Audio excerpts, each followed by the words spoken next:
सध्या निवडणुकांचा ज्वर एवढा शिगेला पोहोचलाय की आरोप प्रत्यारोप आत्ता कुठे सुरू झालेत आणि याचबद्दल बोलण्यासाठी राज्याचे उपमुख्यमंत्री आणि शिवसेनेचे सर्वेसर्वा एकनाथ शिंदे आपल्यासोबत आहेत. शिंदे साहेब, स्वागत आहे आपलं NDTV मराठी. आणि माझा पहिला थेट प्रश्न तुम्हाला असा आहे की गेले 2-4 दिवस आपण पाहतोय महाराष्ट्रात एकच विषय चालला आहे. मुंबईचा महापौर मराठी, हिंदू, हिंदी का आता काँग्रेसने आणखीन एक पिल्लू सोडलं आहे. तर नेमकं काय आहे? मुंबई मराठी माणसाची होती, आहे आणि कायम राहणार.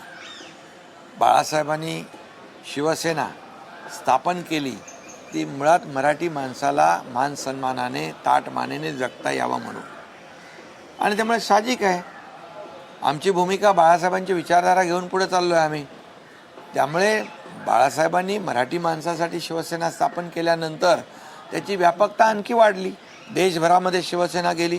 हिंदुत्व, गर्व से कौम हिंदू आहे बोलणारे बाळासाहेब पहिले. तेव्हा कोण बोलायला घाबरत होते सगळे, पण बाळासाहेब जे बोलायचे ते जाहीरपणे बोलायचे.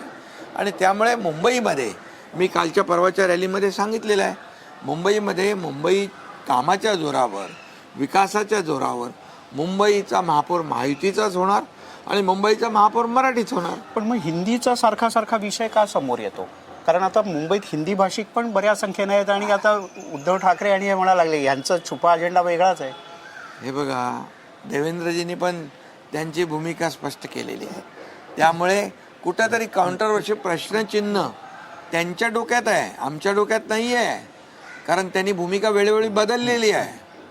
म्हणजे बाळासाहेब होते तेव्हा वेगळी भूमिका, बाळासाहेबांच्या पश्चात 2019ला वेगळी भूमिका, वेगळे लोक त्यांना येऊन भेटले तेव्हा वेगळी भूमिका. तेव्हा तर हिंदू हृदय सम्राट म्हणण्याला देखील त्यांची जीभ कचरत होती, हेही पाहिलं आहे आपण. पण आमची भूमिका स्पष्ट आहे. आम्ही बाळासाहेबांचे विचार घेऊन पुढे चाललो आहे आणि मुंबई ही मुंबईकरांची आहे. आणि त्यामुळे आमची भूमिका जी काल होती ती आज आहे. आणि मुंबईकरांसाठी आता जे लोक काही जाहिराती करतायत, वचननामा करतायत, मुंबईसाठी काय केलं एक तरी काम त्यांनी सांगावं. त्यांनी मुंबईवर होर्डिंग लावलेत ना, आम्ही हे केलं, आम्ही कोस्टल रोड केला, आम्ही म्हणजे अटल सेतू पण त्यांच्याच याच्यात पूर्ण झाला. त्यांनी सगळं. मग तुम्ही काय केलं? आम्ही काही केलं नाही. आम्ही तुम्हाला सांगतो, मुंबईमध्ये सुरुवात केली काँक्रीटच्या रस्त्यांनी. सगळे मुंबईतले रस्ते खड्डेमुक्त आम्ही करणार, मुंबई ट्रॅफिक मुक्त आम्ही करणार. आता बांद्रा वर्सोवाचा सीलिंग सुरू आहे. Versova to Dahisar to Virar sea link झाला की वेस्टर्नची ट्रॅफिक पूर्ण कंप्लीट होईल, डिकंजेस्ट होईल. आम्ही BKC कुर्ला अंडरग्राऊंड टनेल करतोय, खालून अंडरग्राऊंड ट्रॅफिक निघेल. वरती पॉट टॅक्सीचा आमचा संकल्प आहे. BKCमध्ये पॉट टॅक्सी आम्ही करतोय. मुंबईमध्ये हळूहळू त्याचं जाळं आम्ही हे करू. मेट्रोचं जाळं पसरवतोय. एंड टू एंड कनेक्टिव्हिटी आम्ही देतोय. आणि त्यामुळे ईस्टर्न एक्सप्रेसचा जो आहे, आता नरेश म्हस्के म्हणाले की त्यांनी त्यांच्या वचननाम्यात टाकलाय, ईस्टर्न एक्सप्रेसचा जो ट्रॅफिक आहे तो कमी करण्यासाठी आम्ही कोस्टल रोड करतोय. त्याचे काम सुरू झालं. मी मुख्यमंत्री असताना त्याला मान्यता दिली. आता पिलर आपण येतं ना मुंबईतून बघता ना, ते पिलर त्याचे आहेत. म्हणजे जिथे फ्रीवे उतरतो छेडानगर तिथून एलिव्हेटेड करतो डायरेक्ट आनंदनगर, साकेत, कोलशेत, गायमुख आणि फाउंटन पर्यंत. मग हे आम्ही करतोय. इथं बोरिवली, ठाणे बोरिवली टनेल आम्ही करतोय. मेट्रो आम्ही करतोय ठाण्यामध्ये, इंटरनल मेट्रो आम्ही करतोय.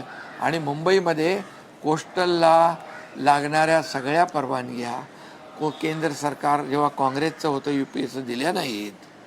जेव्हा देवेंद्रजी ते मुख्यमंत्री होते आणि आदरणीय प्रधानमंत्री मोदीजी प्रधानमंत्री होते त्यावेळेस हे सर्व केलंय. पण साधं त्यांना भूमिपूजनाला नाही बोलण्याचं औदार्य दाखवलं. एवढा कोतेपणा. पण या सगळ्या विकासाच्या याच्यात मराठी माणसाचं काय होणार? मराठी माणूस गेला मुंबईच्या बाहेर, मुंबईकर गेला नाला सोपारा वसई विरारपर्यंत, इकडे बदलापूर वांगणीपर्यंत गेला. ह्याला जबाबदार कोण? काय केलं मराठी माणसासाठी तुम्ही? का तुम्हाला मराठी माणूस एका छोटं काम द्यायला तरी मराठी माणूस भेटला का तुम्हाला? तुम्हाला मिठी नदीचा गाळ काढायला पण तुम्हाला दिनू मोरे दिसला, दिनेश मोरे नाही दिसला. काय केलं मराठी माणसासाठी? त्यांचे ते सोसायटीचे कामं त्यांना आपण 10% मराठी इंजिनियरला जे ही विकासाची कामं करण्याची मुभा होती ते रद्द केलं. का केलं? तुम्हाला कोण मराठी भेटला नाही? मराठी मराठी मराठी मुद्द्याला प्रत्येक वेळेला निवडणुकीमध्ये हे करायचं. पण मराठीसाठी काय केलं? आम्ही करतोय क्लस्टर योजना, SRA योजना, रमाबाई आंबेडकर नगर, मग 17,000 घरांची आम्ही क्लस्टर योजना करतोय. या ठिकाणी 17 ठिकाणी मुंबईमध्ये क्लस्टर योजना करतोय. पुढच्या 5 वर्षाचा प्रोग्राम आम्ही केलेला आहे. 25 ते 30 लाख घरं नव्याने SRA आणि क्लस्टरमधून आम्ही करणार. प्रधानमंत्र्यांचा हाऊसिंग फॉर ऑल जो काही स्वप्न आहे त्याला चालना मुंबईत देणार. हाऊसिंग पॉलिसीमध्ये डबेवाल्याला आम्ही घरं देणार. आमच्या नोकरदार लाडक्या बहिणींना आम्ही घरं देणार. जी मुलं शिकत आहेत त्यांना देखील स्टुडंट हॉस्टेल त्या गृहनिर्माण हाऊसिंग पॉलिसीमध्ये आम्ही टाकलेलं आहे. ही सर्व मराठी माणसं मुंबईकर पुन्हा मुंबईत आणण्यासाठी हा आमचा प्रयत्न आहे. तुम्ही काय केलंय? फक्त टीका आणि टोमणे. पण एक प्रश्न असाही विचारला जातो शिंदे साहेब की जे नगरसेवक आता तुमच्या बरोबर आहेत त्यातले बहुसंख्य नगरसेवक हे उद्धव ठाकरे यांच्यासोबत होते. काही मोजके सोडले तर बाकी सगळे आता तुमच्याकडे आहेत. हेच पूर्वी महानगरपालिकेत सत्तेत होते. पण मग तुमचा एवढा राग उद्धव ठाकरेंवर का? माझा कुठं राग आहे? मला तर ते पाण्यात पाहतात. सकाळ उठता, झोपता, उठता, रात्री बसता, उठता, स्वप्नात सुद्धा मीच दिसतो त्यांना. त्यांनी कधी मी बघा माझ्यावर टीका केल्यानंतर मी त्याचं उत्तर देतो. मी कधी सुरुवातीला कधी बोललो कोणाच्या विरोधामध्ये? त्यांच्याच कशाला? मी कोणाच्या विरोधामध्ये खालच्या पातळीवर जाऊन टीका करत नाही. माझ्याबद्दल किती किती त्यांनी मोठी मोठी भूषणं आणि दूषणं लावली आहेत. हे महाराष्ट्रातली जनता पाहते आहे. जेवढे मला शिव्या देतील, जेवढी माझ्यावर टीका करतील तेवढी जनता माझ्यावर प्रेम करेल. पण मग आता राज ठाकरे सुद्धा उद्धव ठाकरेंच्या बरोबर गेले आहेत. तर तुम्हाला असं वाटतं की मराठी माणसांच्या मतांचं एकत्रीकरण होईल? त्याच्यामुळे तुम्हाला फार मतं नाही मिळणार मराठी माणसाची? का मी मराठी नाही आहे? देवेंद्र फडणवीस मराठी नाही आहेत? कोण आहोत आम्ही? आणि मराठी मुंबईसाठी आम्ही काय केलं आहे? मुख्यमंत्री असताना 2.5 वर्षामध्ये कामं बघा जागेवर आहेत. फडणवीसजी आता वर्षभरामध्ये कामं बघा जागेवर कामं आहेत. आम्ही हे करून दाखवलं, ते करून तुम्ही काय केलं? खिचडीमध्ये पैसे खाऊन दाखवले. मिठीच्या नदीमध्ये मिठी रिव्हरमध्ये पैसे खाऊन दिलं. डांबरामध्ये पैसे खाऊन दाखवले. STPमध्ये काय कशामध्ये काय दाखवलं? मुंबईतली जनता सुज्ञ आहे. मुंबईला विकास पाहिजे. मुंबई ट्रॅफिक मुक्त मुंबई बघतायत. प्रदूषण मुक्त मुंबई पाहिजे. तर मागे रामदासभाई असं म्हणाले होते की आम्हाला पेट्याच्या पेट्या द्यायला लागायच्या मातोश्रीवर. तर तुमच्याकडे पण अशी काही गुपितं आहेत? भरपूर गुपित आहे पण आता काढत नाही मी. म्हणजे इलेक्शनच्या मुळे नाही का तुमचा? तुम्ही म्हणाल तर तुमचा थेट राग उद्धव ठाकरेंवर नाही? हे बघा माझ्यावर कोणी जो आरोप करतो त्याला मी उत्तर देणं क्रमप्राप्त आहे. त्यामुळे माझ्यावर आरोप करतो त्याला मी उत्तर देत असतो. मी प्रत्येक आरोपाला टीकेला उत्तर देत नाही, कामातून उत्तर देतो. हा माझा स्वभाव आहे. पण काही गोष्टी ज्या असतात एक एक एक सर्वसामान्य कार्यकर्ता, एक शेतकऱ्याचा मुलगा, एक सामान्य कुटुंबातला मुलगा मुख्यमंत्री जेव्हा होतो ते देखील तुम्हाला कधी मान्य केलं नाही. तुम्हाला ते पचनी पडलं नाही का? ज्यांची राजकीय पार्श्वभूमी आहे, ज्यांच्याकडे फार दौलत आहे, धनदांडगी आहे, संपत्ती आहे, त्यांनीच व्हावं. 2.5 वर्षात मी काम नाही केलं का?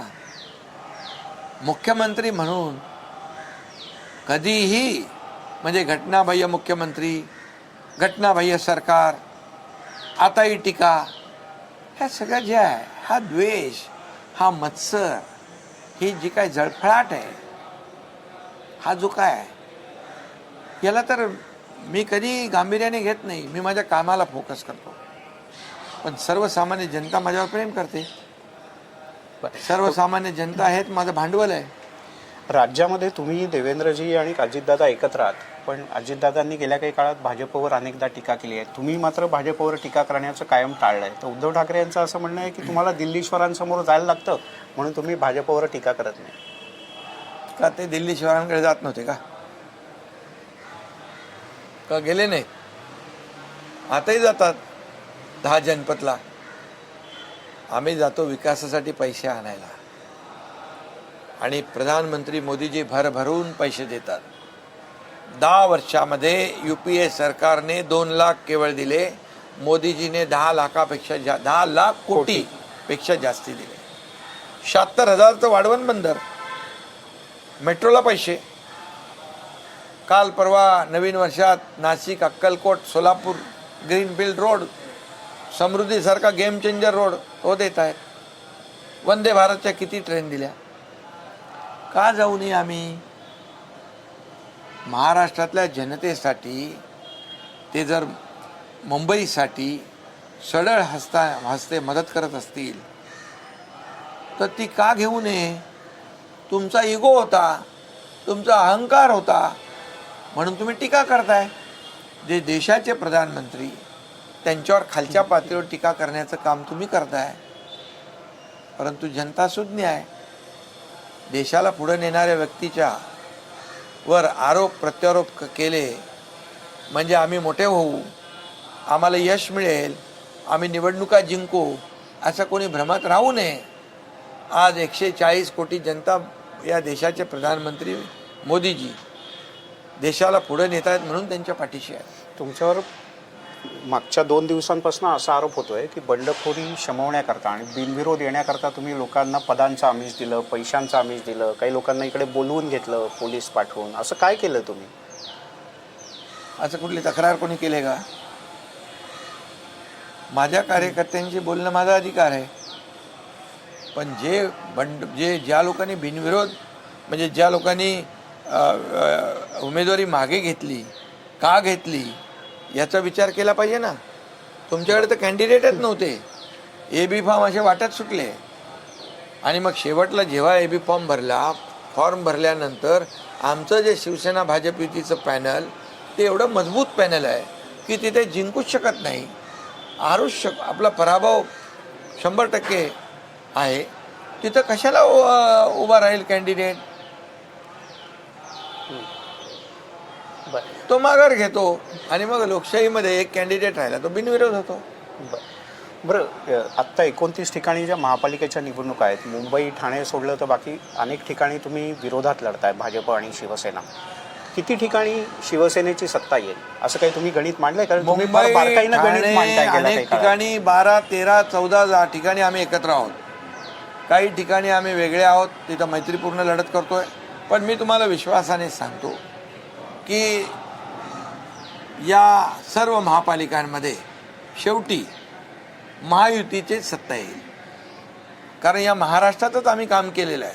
नगर विकास विभागाच्या माध्यमातून अनेक सोयीसुविधा आम्ही दिलेल्या आहेत, योजना दिलेल्या आहेत, पाण्याच्या योजना, रस्त्यांच्या योजना. त्यामुळे जिंकणार तर महायुतीच. बरं, शेवटचा प्रश्न. घरी बसलेल्या लोकांना कोण मतदान नाही करणार. पण आता ते शाखांना भेटी देत आहेत ना. शाखातली माणसं आमच्याकडे आली ना. पण बरं, शेवटचा प्रश्न. शिवसेनेचा जन्म झाला होता तो मराठी माणसाला केंद्रस्थानी धरून, पण भाजपचं काही तसं धोरण नाही. भाजपचं राष्ट्रीय पक्ष आहे, त्यांच्या डोळ्यासमोर वेगळ्या गोष्टी असतात.